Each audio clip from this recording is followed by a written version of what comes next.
everyone, Pete and Grata here from the Purple House at Forth in northwest Tassie. Today we are just talking about the difference between the age of or lifespan of women and men. And did you know that in the developed world that women live on an average 6 to 8 years longer than men? And in the Lancet, which is an esteemed medical journal, an article showed there that in rich countries, men are twice as likely to die as women in any age group. And pretty amazing, yeah. isn't it? Did you know that? I didn't know that. And then they discovered that in one little island off Italy, Sardinia, that men lived the same age as women, and that had 6 times the amount of centenarians as the mainland Italy, and it's got 10 times the amount of centenarians as Australia and North America. Centenarians, like people who live more than 100 years old. And so why do they ask the question, how come they and live? how come men lived as long as women there? Yeah. Okay. And so yeah. shall I continue, or do you want to? So I know. No, why. well, it's 25% was due to genes, genetic makeup, but 75% was to do with lifestyle. And yeah, they lived on top of one another in Sardinia, packed in like sardines. So they had to do with one another all day long. And because they were on an island, so they looked at other things too, like they looked at their diet, exercise, whether they smoked or not, whether they had the flu vaccine or not. They looked at many things, but what they came to the conclusion that the biggest indicator of giving people a long life was that they lived in a cohesive community, literally on top of each other, like Pete already said, and then being on an island as well. So, because I mean, people live on top of each other in other parts of the world, right? But in this particular community in Sardinia, there was this sense of belonging. So nobody was ever alone, ever, not even probably 1 second of the day, hardly. So the research... And they had extended families, so around them. They had support all the time. And so the people who researched this topic, they felt when they were walking through the little alleyways and interviewing people, they felt like there were always hundreds of eyes on them, even when they walked through the village. So imagine if you collapsed on the road, people would be there straight away.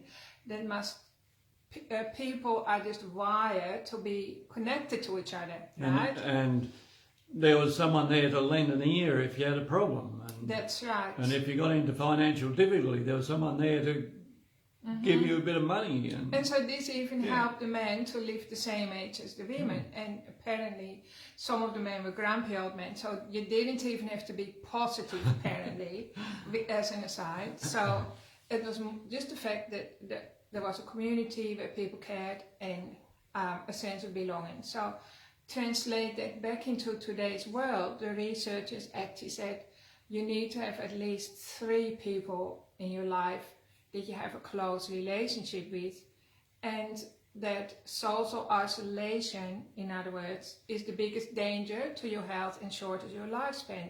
And we've all suffered from social isolation. What's been happening in the last over 2 years is social isolation. So there was another staggering statistic that said 1/3 of the population today say they have 2 or fewer people that they can lean on. So say that would be somebody who would lend you money if you were stuck, or if you had to, if you have a bill, or maybe you can't pay for a funeral, blah blah. Do you have a friend that will lend you money, right? Or do you have a friend that will lend you an ear when you're going through an existential crisis? And apparently to live well into your hundreds, you need 3 friends. I find that very interesting. And most people, what did I say? I've already forgotten. 2 or less. Yeah, in today's world. So really important that we create communities again, or that you spend more time fostering more attention with your close relationships.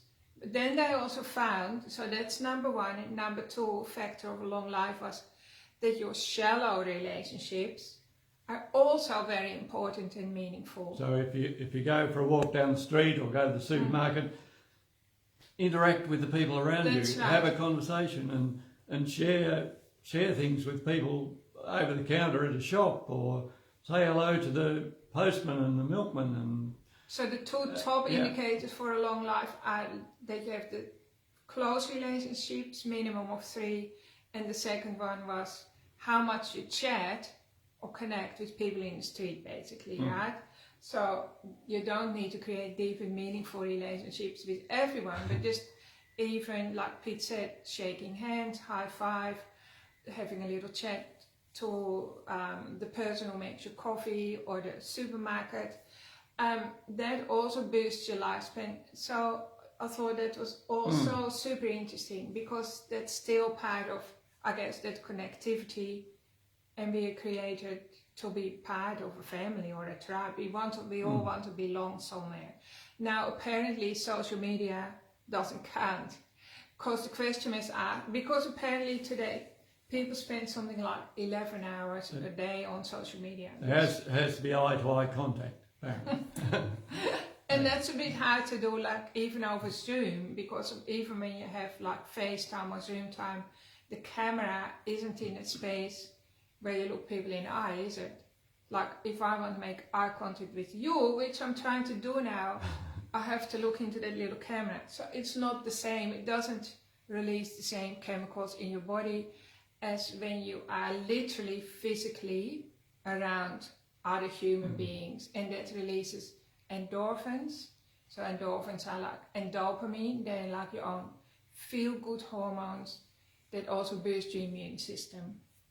So and that ward of diseases, so this whole story about protecting yourself, staying away from people, that weakens your immune system, and then you're more prone to not be able to fight off diseases. So the good news is there's also a lot lower rates of dementia in people who are socially engaged with the people around them. Yeah. And so again, make it like broad spectrum, right? Just chat to everyone. And then what a really like fun fact from Grada here, that in Australia you have man sheds, right? And apparently that idea has taken off around the world. So that's something to be proud of. That actually started in Australia, the man sheds, and now it's taken off all around the world. Like so, so I think that's great. So if you're a man and you feel lonely, go and join a man shed. And for instance, guys who've had a stroke, if they have friends or mateships or mates around, they recover so much better than if they're lonely, right? So this is as important for your health as anything else. In fact, according to these researchers, the most important factor. Important, yeah. And I was just telling Pete, more important than diet and exercise. yeah, or exactly, or your genes. When I was born in Holland, as you can tell from my accent, I was born at home in part of a very ancient village. So the village was probably, I don't know, a few hundred years old, but on the outskirts where I was born, that street had been around for 1,000 years. And so and I was born in a little house, and the baker would come along every day, and the baker knew that Mrs. Blocker had another child, so he would tell the neighbors would all pop in straight away to admire the child, and the milkman would come around, the baker, and we had somebody that picked up the scraps, like the scrap farmer we called it, came and emptied the scrap buckets for everyone. And in my street, it was like Sardinia. We also lived pretty close together, because like we could see exactly what our neighbors were eating through the window, right? And we would call in at the neighbors and they would give us biscuits. And as kids, we were free to call in at all the neighbors. So all the neighbors knew each other's ins and outs. There were pretty much no secrets at all. So that was a little bit like Sardinia. Not only that, the people who lived in that street had been there for many generations. So my father also grew up there and so on. So that was like a real deep-rooted community. And when I met Pete, I was 17. It was a real shock to Peter to be part of that street. Like, he didn't like it. Well, maybe he did, but he pretended he didn't like it because Pete comes from big spacious Tasmania and he liked to be in the bush and in the mountains. So even not quite enough privacy. We went to the beach. Went to the beach one winter's day. I was wanting to get away from people a little bit, and went over the dunes onto the beach, and it was chock-a-block full of people and their dogs. Which I loved it, of course. But you couldn't find a place to be alone, which I grew up with. But yeah. Even in Tasmania, that wasn't empty enough for him. He had to literally go and lose himself in the southwest of Tasmania, you know, in the wilds. But he hasn't been back there since he married me. So we've compromised. So we did live in, Pete and I, we homesteaded for 10 years in the back of Beyond, like in the northeast of Tasmania, without neighbours or nothing at the end of a dead-end road. Hey? We did have a big family. But today's... So the kids grew up there, and I did try to replicate my upbringing a little bit, but I can't remember, by having lots of kids probably, right? So we had 6 children. Plus we'd go to the neighbours and get the milk and things like that. We had lots of animals, and like lots, I mean, probably 100 animals, something. So maybe that made up for the lack of humanity. But having said that, so the kids are actually really close now, even if they fight. So sometimes they have their scripts, whatever, fights. But there is this really strong connection that's pretty well unshakable. And also, I think it helped our kids to be incredibly resilient because they can grow a garden, cook meals, sew trousers, they can knit and crochet, even the boys can. They can repair a car. They just got the best from Peter and me, right? So, but that's the thing with community too, though, that you become versatile and resourceful. All right, so what was interesting, I'll just finish today's episode. What was interesting was that another researcher showed that your internal community in your tummy is also very important for longevity. So there was an esteemed Russian professor, I won't even try and say his name, and he discovered that Bulgarian nomads or dairy farmers who traveled around with their cows, he discovered that they also lived well into their hundreds, right? So, and then he wondered, well, how come they sort of poor in harsh conditions? How come they live so long? And men and women, by the way. So then he thought it had something to do with what they ate, which was true. So they milked the cows as they were traveling, and then they carted the milk in leather pouches. But then often, by the time they arrived at their next settlement, the milk would be fermented and turned into yogurt. So they wouldn't have had refrigeration either. So he realized that it was the good bacteria in their fermented milk that gave them their longevity. And Peter and I thought that was actually really interesting because inside your gut, in your tummy, you have a community of bacteria, right? And the more bacteria, the better. So when this Russian professor was doing his research, he came up against the resistance in people's minds against bacteria, because at the time they thought the fewer bacteria, the better, right? Because they thought bacteria were bad things, bad for your health. But now we know, of course, that bacteria are what keep you alive, because our DNA, our genes, are 90% bacterial genes and only 10% human. They're as important a part of us as any vital organ, really. And so if you isolate your bacteria, like if you put them in the cold, if you wash your hands with sanitizer that goes straight into your bloodstream, here go your good gut bacteria. And if you take too many antibiotics, A lot of the foods we eat are full of antibiotics. Often the meats and the dairy products that are grown conventionally. the vegetables are sprayed, that kills you, all the life force inside of you. So we really need to be replenishing those good gut bacteria every day, because we tend to kill them off and make You them. can't help it. No. Even if you live the healthiest lifestyle, you still kill off your good bacteria. Because even the tap water, the chlorine and the fluoride kills them off. And like Pete said, it's unless you buy organic, say butter, it's even in the butter and so on. So these spore probiotics, are really, really good. Why are they so good? They often they have a little spore.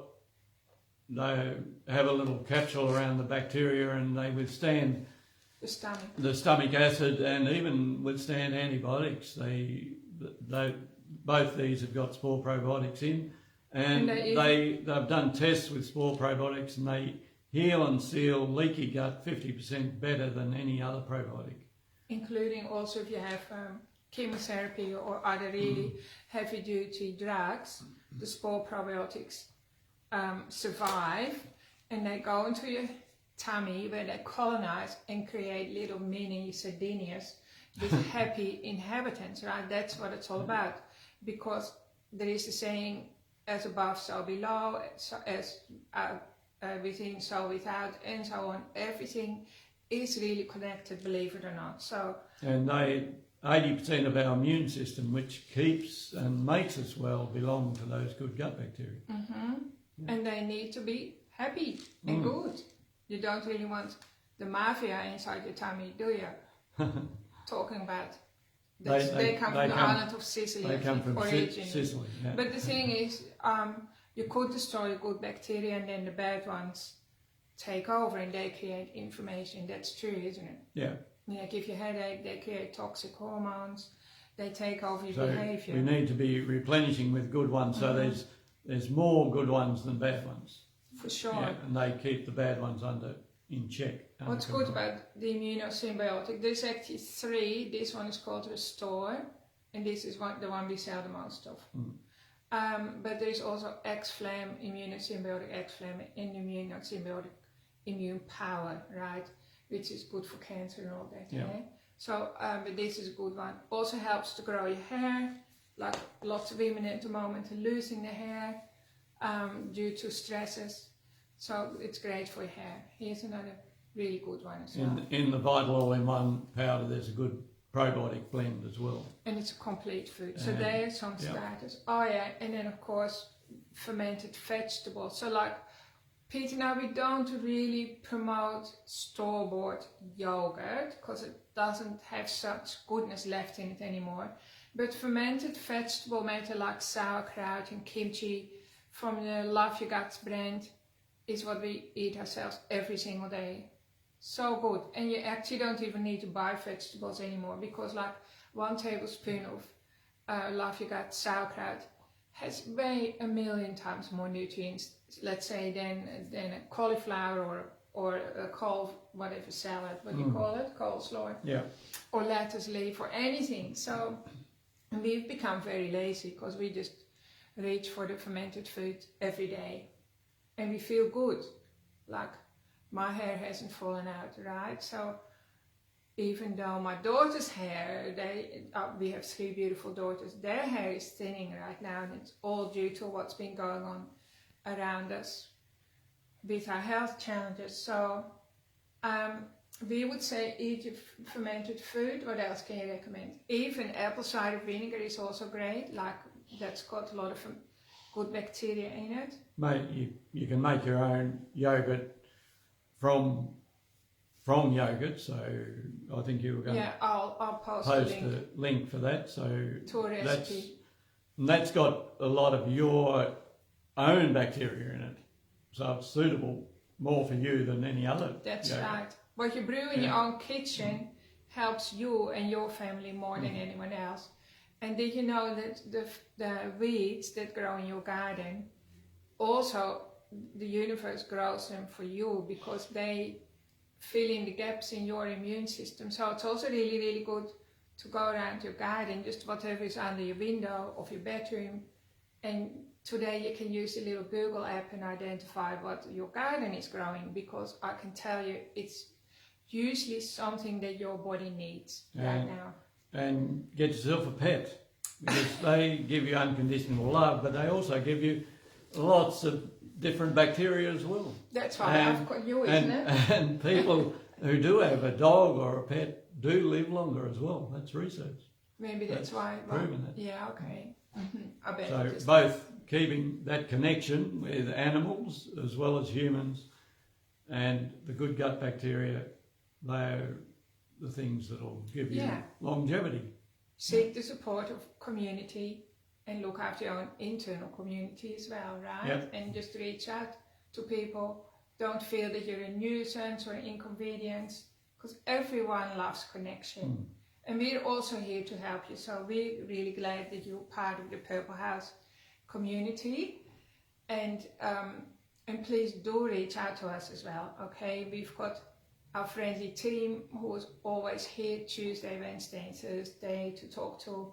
And we're here as well. So thanks for tuning in, everyone. Hope you enjoyed this topic. And yeah, wishing you a long life, men and women. See if you can be the difference in your community. Okie doke. All right. Thanks for have a tuning good in, week. everyone. Bye. Bye.